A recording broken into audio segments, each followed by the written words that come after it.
bicycle as a shape, and that it changes shape when it changes direction. It might move into profile, and essentially what it's doing is it's staying on you. There's no gimmick here. There's no bracelet or necklace needed. It's following you because it senses and sees you and builds an image of you. Now, how fast, what are the limitations of the subject being tracked? Like, where can that subject move relative to the quadcopter, and how fast can they move? So you're limited, again, by camera's field of view, but essentially, if you're walking at a slow or brisk pace, no problem. Running is fine. Jumping, it will stay on you as well.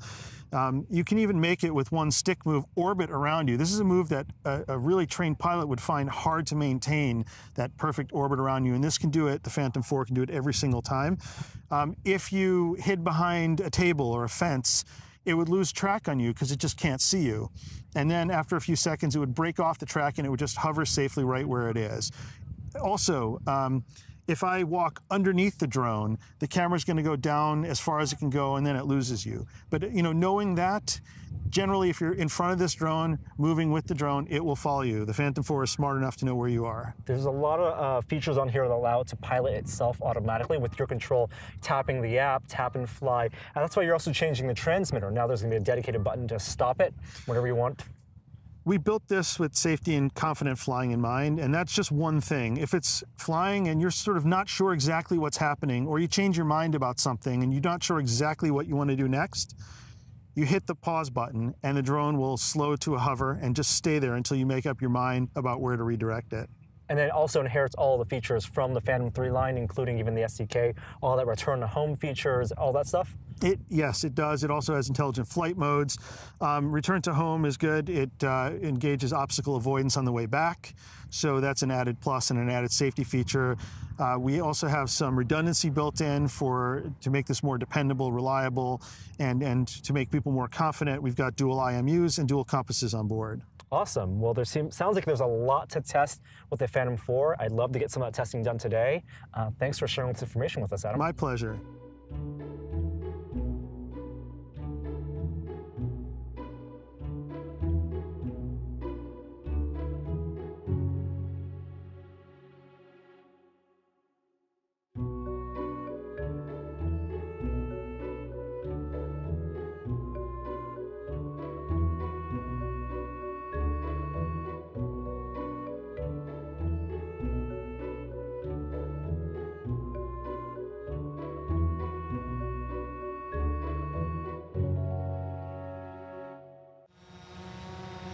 All right, so the Phantom 4 has me in its sights right now, and what we're gonna do on the app is select me so it can track me.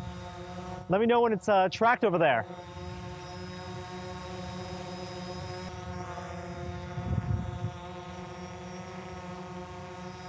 All right, so the Phantom 4 is now tracked onto me with the app, and I'm gonna start walking away from it at a very normal pace.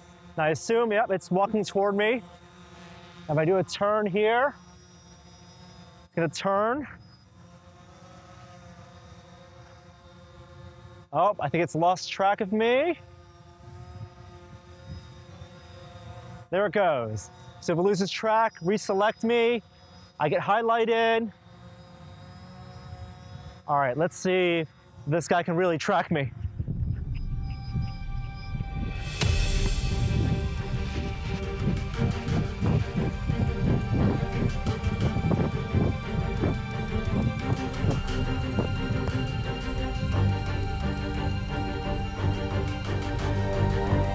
Oh, there it goes, a little too fast.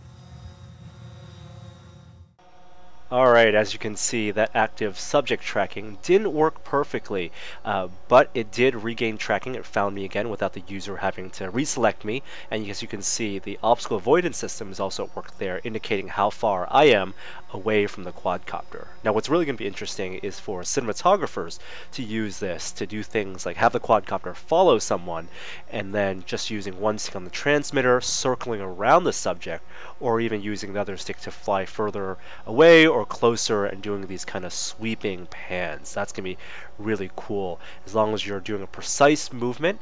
Another caveat is that as you walk toward light like the sun, the glare from the sun is actually going to be inhibiting the active subject tracking, and you'll be able to see that as I run toward the sun right now. What I'm also going to try to do is activate both the active subject tracking and the obstacle avoidance system. So as I walk between these two flags, you'll see if the quadcopter detects gets too close, and then it stops. Pretty cool. So there you have it, our quick hands-on time with DJI's new Phantom 4 quadcopter. A bunch of features in this year's model that differentiates it from last year's, but as you can see, there's still going to be a bunch of testing that we're going to need to do before we can determine whether it's worth the upgrade or even worth buying the quadcopter. The new vision systems, the active subject tracking and active obstacle avoidance systems didn't work perfectly in our quick tests, but we're going to be really interested to see how cinematographers are going to use the subject tracking to film subjects in new and interesting ways, and also whether the obstacle avoidance system is going to be useful for new flyers as well as experienced flyers to fly and give them some more peace of mind, given that the obstacle tracking only works in front of the camera's field of view in that 60 degrees. Now, battery life, that's a big deal. 30 minutes potentially of battery life, or 28 as DJI says it. I'm going to be testing that heavily because I think that's a big benchmark for quadcopters of this class and size. And of course, the new sport mode, that increased speed up to 45 miles per hour. That's just a toggle on the transmitter now between that and the normal flight mode. But here's a caveat, the normal flight mode is actually slower than it was in the Phantom 3. And I think they had to do that so that the new vision systems could actually work at that frame rate and at that pace, but they compensated, of course, by giving you the sport mode and giving it more maneuverability to give you that simulated FPV flight. Now, speaking of FPV, the transmitter itself doesn't have built-in HDMI out, so you're going to need to buy an accessory, I think, in the future if you want to attach it to a headset, a HMD. And the transmitter itself is slightly different from the Phantom 3 model. It has that toggle for sport mode, and also as a button so you can pause the quadcopter in flight at any time. If it flies off into the distance autonomously, you can just press the button, it'll stop, and then you can bring it back home. A couple other features we didn't talk about with the camera's actual vision system. I think it's using the same 4K sensor as the Phantom 3, but what's changed this time is the optics. So the lens itself, which while it has a 94-degree field of view for capturing video, it actually is supposed to be better about distortion and chromatic aberration around the edge of the frame, so you're going to get a cleaner picture. And based on that sample footage that we got back on the Phantom 4, that seems to be the case. The camera can now also shoot at 120 FPS at 1080p, so that technically counts as high-speed video at 120 frames per second.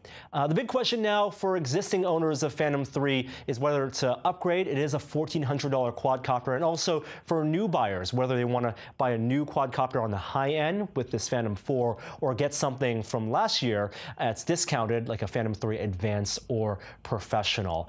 The Phantom 4 is going to require a lot more testing. We'll be doing that on the site, but it is available for pre-order now and will come out on March 15th, both on the DJI's flagship stores as well as Apple stores as well. Well, that's it for this video. We'll have plenty of more gear, more testing, more previews on the site. Like our video, subscribe to our YouTube channel. Hope you enjoyed this one. I'm Norm, and we'll see you next time.